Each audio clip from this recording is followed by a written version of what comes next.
तो देखिए ये खेल अब शुरू हो गया है। ये खेल इंडिया परस्यू करेगा और अफगानियों के सामने ढेर सारे पैसे रखेगा।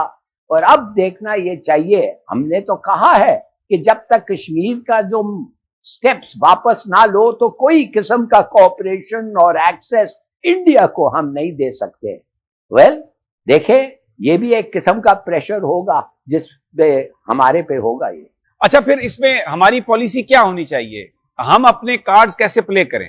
सीधी सादी बात यह है कि हिंदुस्तान ऐसा है कि जो मतलब है वो करे कश्मीर में। जो जिस किस्म के BLA और किस्म के टेररिस्ट को वो फाइनेंस करके पाकिस्तान भेजे फ्रॉम अफगानिस्तान, इसका मतलब ये है कि आप और अमेरिका गनी में फर्क क्या है मिस्टर तालिबान? फर्क नहीं है ना। फिर आप कहते हैं इनको सब चीज दे दो, ये हमारे खिलाफ ये कर रहे हैं, और जब इनके लोग आएंगे आपके लिए काम करेंगे और उधर से उनके जासूस पनपेंगे और आएंगे, आप कहेंगे नहीं हमारा और आपका फिर ये लड़ाई होगी।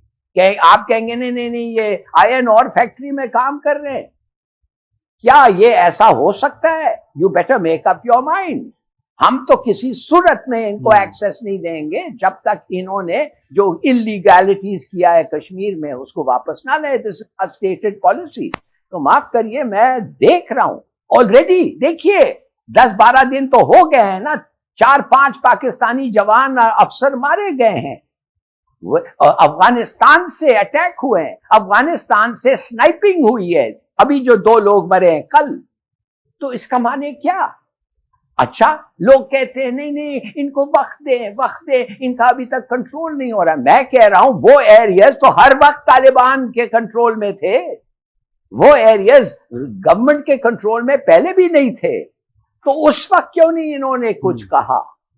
और फिर मैं आपको कहता हूं, जब हमने कंप्लेन किया, वह कंप्लेन नहीं किया, जब ये हुआ तो क्या उधर से क्या खबर आई, कहने लगे जाओ बात करो TTP से, ये तुम्हारा और TTP का मसला है, ये हमारा मसला नहीं है। वाह, माने TTP हमारा जानी दुश्मन उधर से अटैक कर रहा है और आपने हमें कहा है कि ये आप नहीं चाहेंगे। चलिए ठीक है, हम 2 हफ्ते नहीं, हम 2 महीने ठहरने के लिए तैयार है, मगर इसके बाद अगर कोई प्रोग्रेस नहीं हुआ तो आई एम सॉरी। इसका मतलब ये है कि आप और उनमें हमारे लिए कोई खास फर्क नहीं है।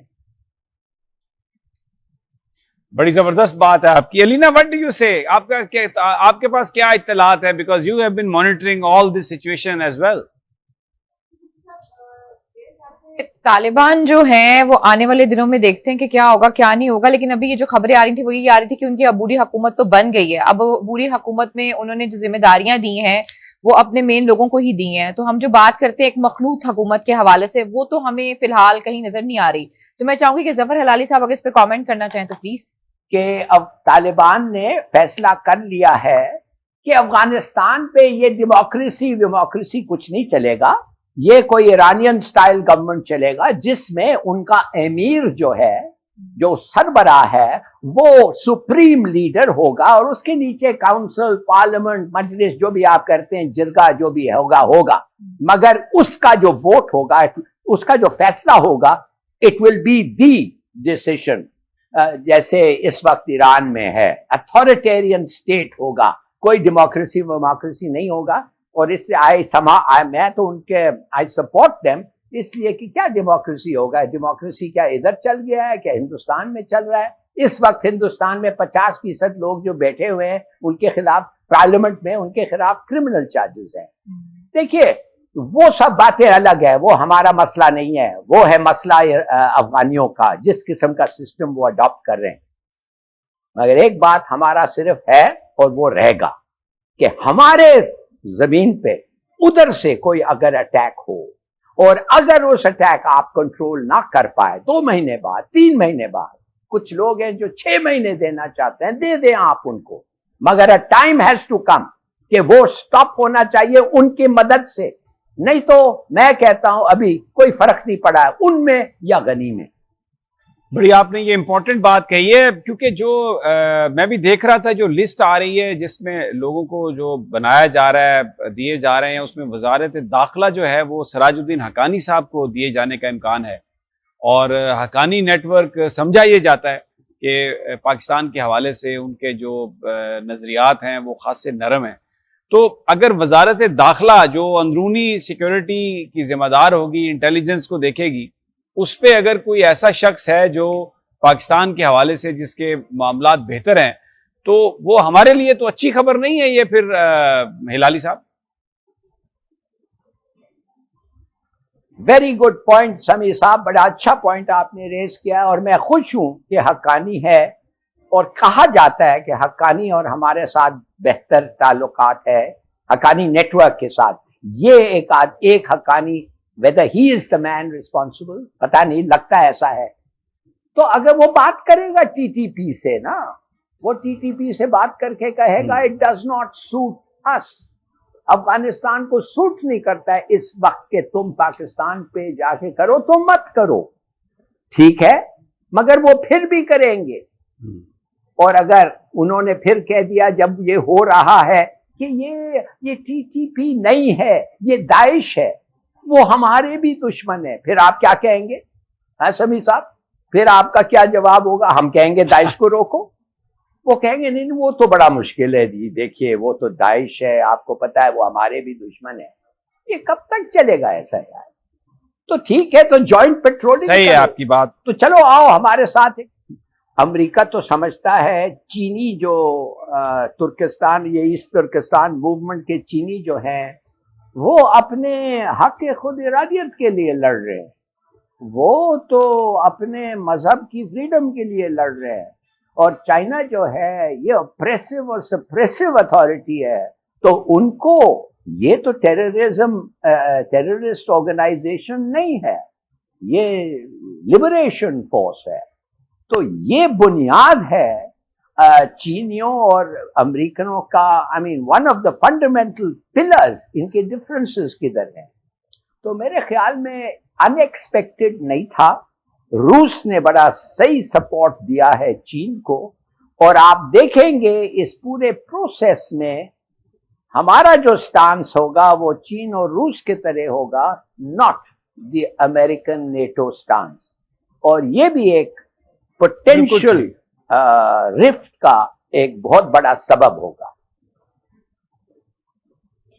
ये जो आपने भी बात बयान की, जो हम जिस मुनाफकत का जिक्र कर रहे हैं, बिल्कुल कश्मीर के अंदर जो एक अक़वाम मुत्तहिदा की करारदादें हैं जिसके वादा किया गया कि प्लेबिसाइट होगा, वहां पर लोगों को हक दिया जाएगा, जो अपना हक मांगने के लिए बाहर निकलते हैं सड़कों पे, उन्हें इंडिया दहशतगर्द कहता है।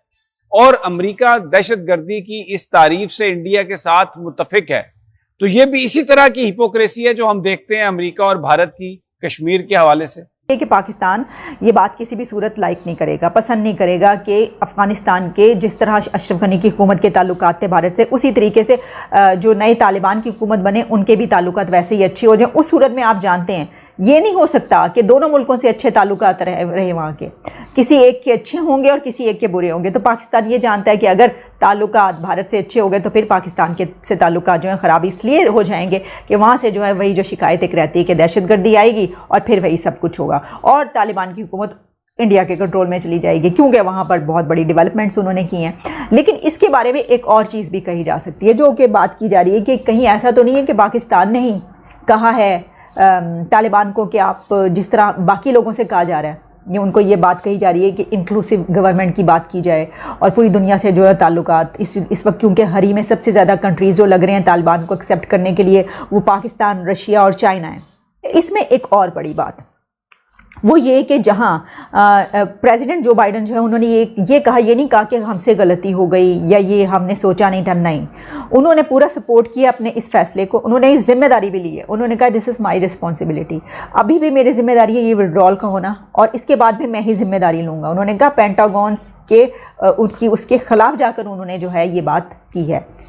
एक और बात जहन में रखिएगा कि प्रेसिडेंट जो बाइडन वो शख्स हैं जो एक लंबे अरसे से इस की हिमायत में थे, इस हक में थे कि ये विड्रॉल हो जाए, जो फ़ौजें उनको वापस बुलाए जाए, अभी नहीं।